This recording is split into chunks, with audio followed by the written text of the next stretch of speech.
Ya pagi teman-teman, sekarang kita lagi di jalan nganterin Seno ke kita.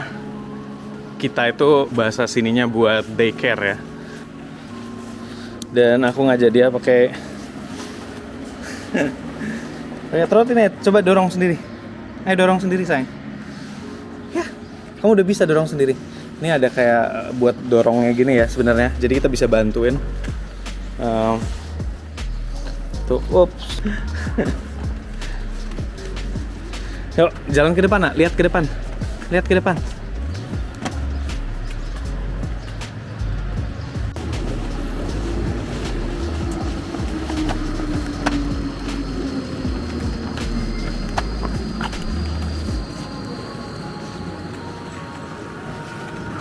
Ya ini recommended banget sih.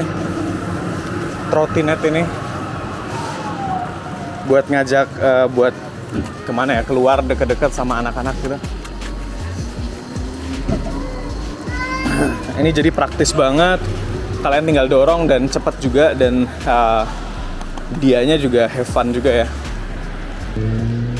Ya ini pertama kalinya sih aku ngevlog sama anakku, dan dimana anakku boleh masuk kamera gitu ya. Karena kita ngerasa dia udah besar aja, udah lebih dari 1,5 tahun gitu. Dan dia udah bisa interaksi, dia udah bisa nggak perlu diperhatiin terus gitu. Jadi lebih nyantai gitu. Dan kita juga udah mulai udah mulai nyantai dengan media gitu kan.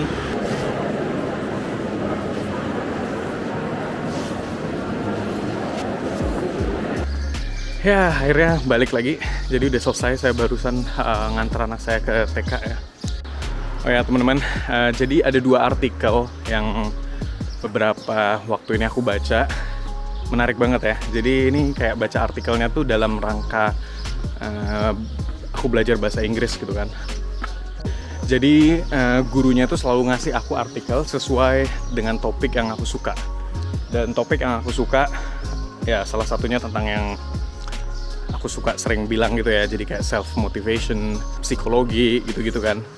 Dan salah satu artikel yang dikasih itu ngebahas tentang goal atau cita-cita gitu. Nah katanya menurut artikel yang aku baca itu, kalau kalian punya goal yang kalian pengen raih dalam waktu dekat ini, itu baiknya kalian jangan nyeritain ke orang lain gitu ya. Jadi kebanyakan orang kalau mereka punya cita-cita, itu mereka ceritain ke orang lain, ceritain dengan semangat, kayak seolah-olah udah deket banget gitu ya, goalnya tuh udah nyata banget, udah di depan mata banget. Dan menurut artikelnya, bahkan mereka ada researchnya juga gitu ya, bahwa ketika kalian nyeritain goal kalian ke orang lain, itu kalian udah dapetin satisfaction yang harusnya datang ketika kalian udah mencapai goal tersebut gitu. Jadi kayak satisfactionnya itu datang duluan gitu, datang lebih cepat. Nah itu yang membuat yang bahaya menurut artikel itu ya. Jadi kalau kalian udah dapetin satisfaction yang seharusnya belum kalian dapetin, itu kalian jadi males untuk ngelakuin hal-hal yang harus kalian lakuin untuk dapetin goal kalian itu. Masuk akal sih menurutku ya. Karena jujur aku juga sering ngelakuin hal ini ya. Karena aku suka cerita dengan alasan ya biar banyak yang tahu, jadi aku bisa stay fokus ke goal tersebut gitu. Kayak aku selalu bilang, ya ini aku ngulang lagi kesalahan yang sama, tapi karena udah terlanjur diceritain gitu ya. Aku suatu saat pengen pulang ke Indonesia buat ngenalin Indonesia ke anak istriku gitu.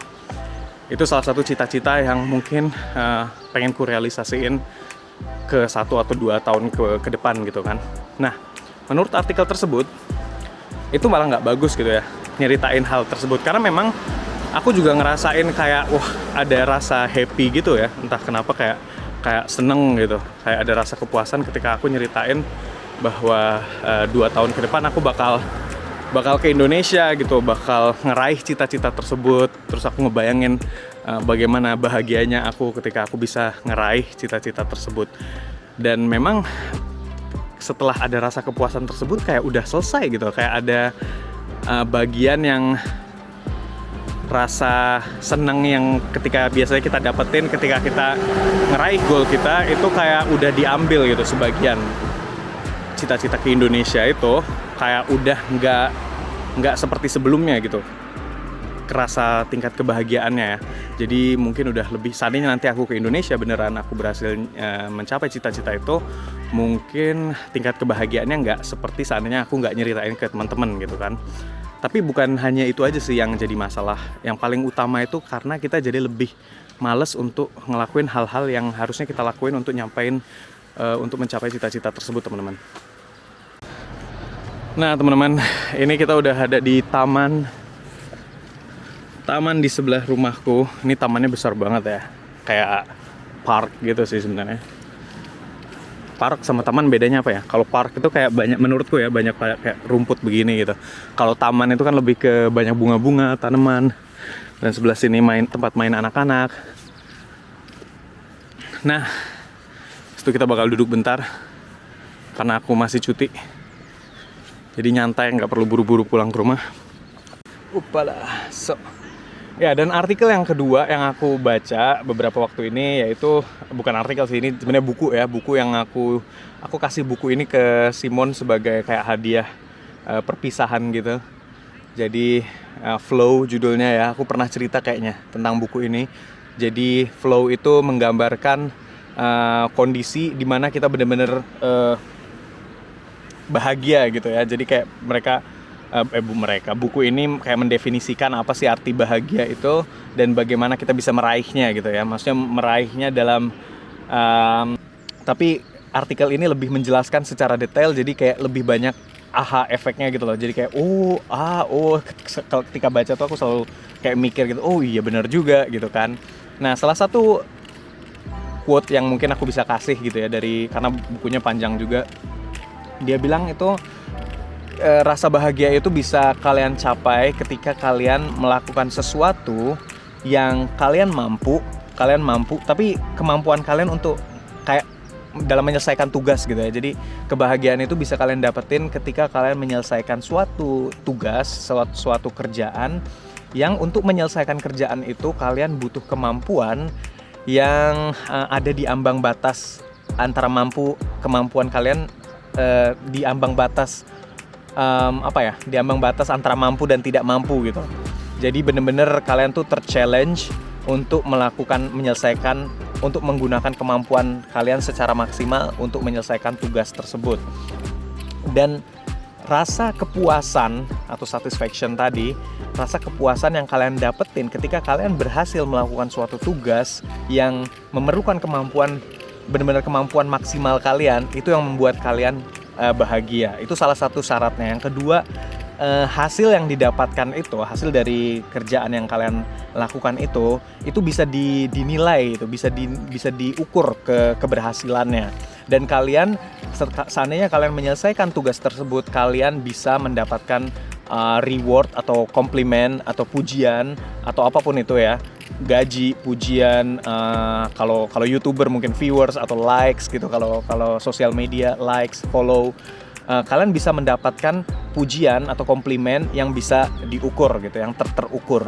Nah, kalau tugas tersebut memenuhi kriteria ini dan kalian bisa menyelesaikannya, itu kalian bakal mendapatkan suatu state atau suatu kondisi di badan kalian yang menurut buku ini adalah flow atau kebahagiaan tadi ya, kalau kita bilangnya secara mudahnya.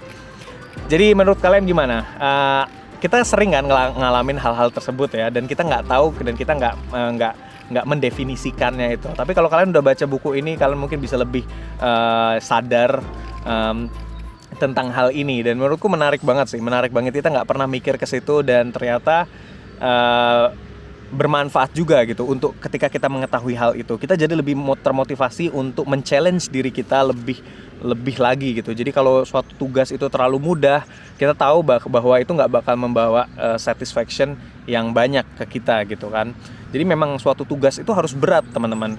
Suatu challenge itu harus berat gitu untuk bisa dapetin kepuasan tadi. Kalau hidup kalian udah nyantai, udah terlalu nyantai, mungkin kalian bermimpi bahwa seandainya aku punya uang banyak, seandainya aku punya ini, punya itu, punya ini, punya itu, maka kalian nggak punya tugas lagi gitu. Kalian nggak punya challenge lagi di hidup kalian. Maka mungkin kalian mikirnya bakal enak, bakal bisa enjoy, bisa nyantai, tapi nggak seperti itu gitu ya. Mungkin ada orang yang seperti itu, tapi menurut buku ini, menurut artikel yang aku baca itu hal itu jarang terjadi gitu. Karena kepuasan, kebahagiaan itu terjadinya kalau kalian dapetin challenge tadi di kehidupan kalian. Jadi jangan khawatir kalau hidup kita susah, hidup kita banyak tantangan, rintangan, karena kepuasan yang didapetin ketika kita bisa mengatasi rintangan-rintangan tersebut itu yang bakal membuat kita luar biasa bahagia, teman-teman. Ya, itu pesannya sih untuk Sapa Daily kali ini. Udah, yuk kita pulang yuk sekarang. Oh ya teman-teman, sebelum aku tutup Sapa Daily-nya, aku mau ngucapin makasih banget buat teman-teman yang udah nulis komentar banyak banget di salah satu foto di Instagramku. Yang aku cukup kaget sih ketika aku posting foto anak dan istriku, dan reaksinya luar biasa banget. Aku belum pernah dapetin reaksi sebanyak itu. Aku jadi tahu kalian bener-bener penasaran gitu ya, dan banyak banget doa-doa yang masuk, kata-kata yang bagus aja, yang enak bacanya gitu, dan aku makasih banget buat itu. Dan mungkin kita bacain sedikit ya beberapa komentarnya, karena udah jarang banget aku bacain komentar dari kalian kan. Ya teman-teman, jadi yang aku maksud itu yang ini loh, foto ini nih, itu kan likes-nya sampai hampir 900, 9.200 gitu ya. Jadi lumayan banget banyak, dan komentarnya sampai 600. Aku cukup kaget juga sih ngeliat reaksi teman-teman kayak gini. Dan komentarnya lucu-lucu, sampai ada yang kupin gitu ya. Yang dia bilang BTW akhirnya bisa tidur nyenyak gitu. Dan ini lucu banget sih aku bacanya.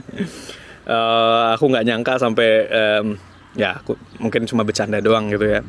Jadi tahu gitu, banyak yang nunggu, banyak yang penasaran. Dan banyak komentar juga dari teman-teman sekolah yang kaget gitu kan. Banyak di sini teman dari SMA gitu yang kaget, oh ternyata udah punya anak gitu ya si Arif. Nggak pernah diceritain gitu, karena ya ini Fitriawan ini juga dari teman dari Jogja gitu ya, teman baik juga di Jogja. Banyak deh pokoknya teman-teman di sini. Dan rata-rata memang kaget, wah akhirnya mas, terusnya akhirnya go public. Ya, rata-rata kaget. Sebenarnya aku udah pernah posting juga ya, satu foto gitu yang ku hapus lagi karena aku lupa alasannya kenapa, terus ku hapus lagi gitu. Tapi sebenarnya kalau kalian scroll Instagramku ke bawah banget gitu ya, ke bawah banget itu aku udah pernah posting foto dia gitu. Foto istriku udah pernah aku posting, tapi ya mungkin yang bener-bener hardcore aja gitu ya. Teman-teman Sapa kita yang hardcore aja, yang nge-scroll sampai bawah, ini bukan punyaku, yang nge-scroll sampai bawah banget gitu. Kalian bakal nemuin juga foto istriku di situ.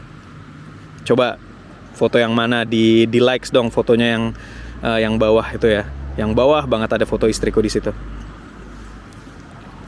Ya oke teman-teman, sampai di sini dulu aja Sapa Daily kali ini. Semoga bermanfaat. Jangan lupa tulis komentar. Aku tuh pengen banget, usahain banget untuk bisa ngebacain komentar kalian di setiap video Sapa Daily ya. Tapi belum kesampaian juga, tapi mungkin kali ini bisa kesampaian.